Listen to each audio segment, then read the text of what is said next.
नमस्कार दोस्तों, आप सभी का हमारे YouTube चैनल ट्रिक सबसे तेज में स्वागत है। आज हम आपके लिए रीजनिंग के इम्पोर्टेंट क्वेश्चन लेकर के आए हैं, तो पूरा वीडियो देखिएगा। और पूरा वीडियो देखने के बाद अगर आपको वीडियोस हमारे अच्छे लगे तो चैनल को सब्सक्राइब और वीडियो को लाइक जरूर करें। तो चलिए स्टार्ट करते हैं। पहला सवाल है, यदि 94 + 16 = 42, 89 + 23 = 78 हो तो 63 + 45 बराबर क्या होगा।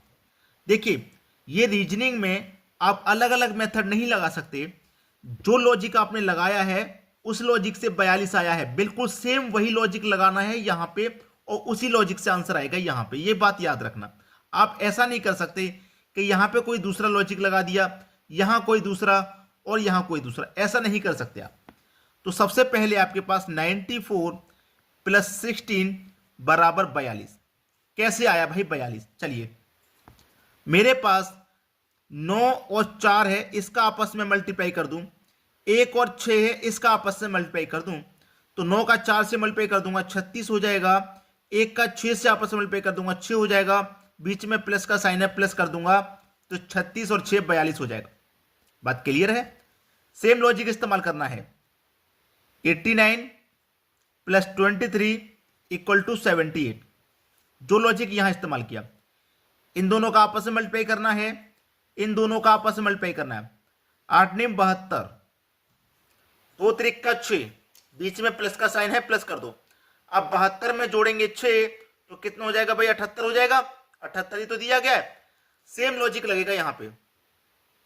63 + 45 = 4, यानी कि यहां पे क्या आएगा? सेम लॉजिक, आपस में मल्टीप्लाई कर दो, आपस में मल्टीप्लाई कर दो। 6 × 3 = 18, 4 × 5 = 20, जोड़ दो।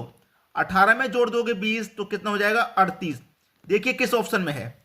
सी ऑप्शन में दिया गया है। ये आपके सवाल का बिल्कुल सही जवाब है। चलिए अब देखते हैं अगला प्रश्न। अगला सवाल है, यदि 2 * 6 = 32 तथा 7 * 4 = 27 तो 7 * 6 बराबर क्या? बहुत अच्छा सवाल है भाई।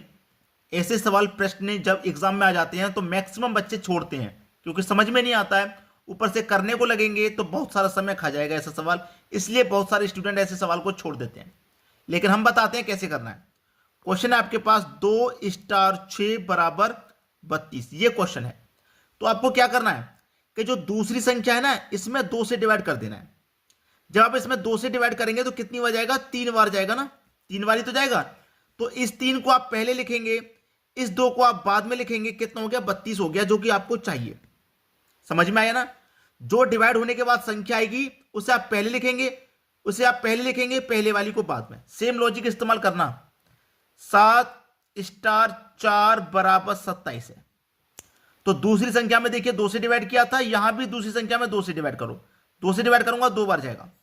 सेम लिखना है, बाद वाली संख्या को पहले, बाद वाली संख्या को पहले, यानी कि 2 पहले आएगा और 7 बाद में आ जाएगा। तो कितना हो गया? 27 हो गया कि नहीं? 27 ही तो दे रखा है। सेम लॉजिक इस्तेमाल होगा अब यहां पे। 7 * 6 बराबर क्या आएगा? दूसरी संख्या में 2 से डिवाइड करेंगे, यानी कि 3 बार में डिवाइड हो जाएगा। तो दूसरी संख्या पहले और पहले वाली बाद में, तो 37, यानी कि यहां पे क्वेश्चन मार्क की जगह क्या आएगा? 37। ये प्रश्न का बिल्कुल सही जवाब है, 37। बी ऑप्शन प्रश्न का बिल्कुल सही जवाब। चलिए अब देखते हैं अगला सवाल। अगला सवाल है, BCD = 6 9 12 से जिस प्रकार संबंधित है उसी प्रकार EFG किससे संबंध है? देखिए, BCD का जो संबंध है वो 6 9 12 से है। 6 9 12 से किससे? इधर लिखता हूं मैं, 6 9 और 12 से। अब BCD से 6 9 12 कैसे आ सकता है? अगर मैं इनको नंबरिंग करूं तो मुझे पता है B 2 नंबर पे आता है अल्फाबेट में, C 3 नंबर पे आता है और D 4 नंबर पे आता है। अब 2 से 6 कैसे हुआ? 2 से 6 कैसे हुआ? अगर आप इस 2 का मल्टीप्लाई 3 से करते हैं तो 6 मिलेगा। इस 3 का मल्टीप्लाई भी आप 3 से करते हैं तो 9 मिलेगा। इस 4 का मल्टीप्लाई 3 से करते हैं तो आपको 12 मिलेगा। यानी कि जो मेरे अल्फाबेट के नंबर हैं उन सभी का मल्टीप्लाई हमने 3 से किया तो हमें यह संख्या मिल गई। उसी तरीके से आपसे पूछा गया है कि एफ और जी का रिलेशन। तो E 5 नंबर पे आता है, ये 6 नंबर पे आता है, ये 7 नंबर पे। जैसे मैंने यहां पे अल्फाबेट का मल्टीप्लाई मैंने देखा सभी का 3 से हो रहा है, तो यहां पे सभी का मल्टीप्लाई आपका 3 से होगा।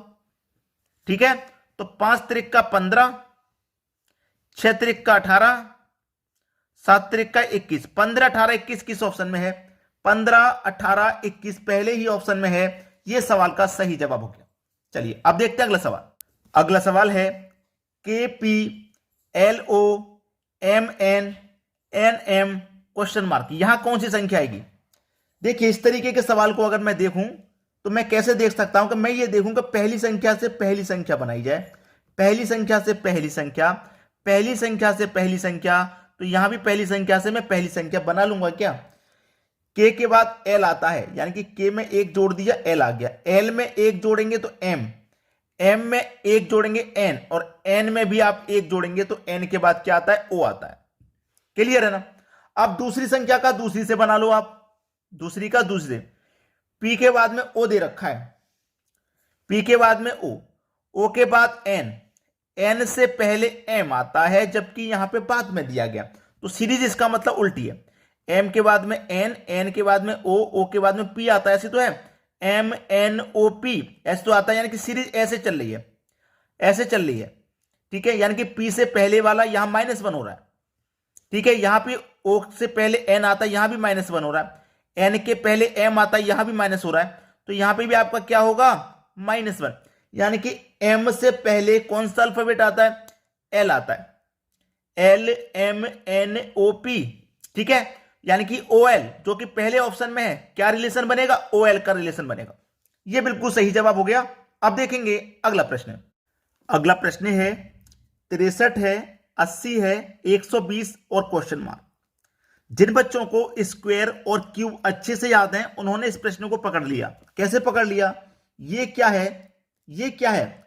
8 का स्क्वायर -1 है। ये क्या है? 9 का स्क्वायर -1 है। ये क्या है? 11 का स्क्वायर -1 है कि नहीं? पकड़ लिया कि नहीं पकड़ लिया? भाई आप क्या जानते हो 8 का स्क्वायर कितना होता है? 8 का स्क्वायर 64, यहां लिखूंगा मैं 64 और उनमें से -1 कर दूंगा तो मुझे 63 ही तो मिलेगा। ऐसे 9 का स्क्वायर 81, -1 करो तो 80, 11 का स्क्वायर 121, -1 करो तो 120। अब जैसे यहां पे 8 के बाद 9 हुआ, ऐसे यहां पे 11 के बाद में 12 का स्क्वायर होगा और -1, तो 12 का स्क्वायर 144, -1 कर देंगे तो हो जाएगा 143। यानी कि बी ऑप्शन प्रश्न का बिल्कुल सही जवाब। चलिए अब देखते हैं अगला सवाल। अगला सवाल है क्वेश्चन मार्क पहले दे दिया इस बार, और यहां पे क्या है आपके पास? 63, 8, 26। बनाओ भाई क्या रिलेशन हो सकता है। चलिए मैं यहां पे क्वेश्चन मार्क है पहले, तो इन दोनों में रिलेशन तो मैं बाद में बनाऊंगा, पहले इन दोनों का बना लेता हूं।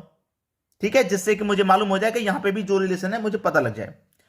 अब मैं यहां पे रिलेशन अगर बनाऊं तो मैं क्या देखता हूं कि इस 2 को और इस 6 को आपस में जोड़ने पे मुझे 8 मिल रहा है, इस 0 को इस 8 को आपस में जोड़ने पे मुझे 8 मिल रहा है, यानी कि दोनों का मैंने एडिशन किया तो मुझे 8 8 मिला।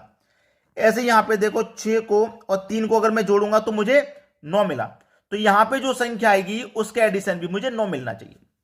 तो यहां पे 1 और 2 का एडिशन 3 होगा, गलत। 1 और 6 का 7 होगा, गलत। 1 और 8 का 9 हो जाएगा, ये सही आ रहा है। 1 और 5 का 6, ये भी गलत। यानी कि सी ऑप्शन मेरा सही जवाब है। यहां पे कौन सी संख्या आनी चाहिए? 18। आपस में जोड़ूंगा भाई, 1 + 8 आपस में जोड़ूंगा तो 9 हो जाएगा ना, तो 9 9 8 8, ये सही जवाब है।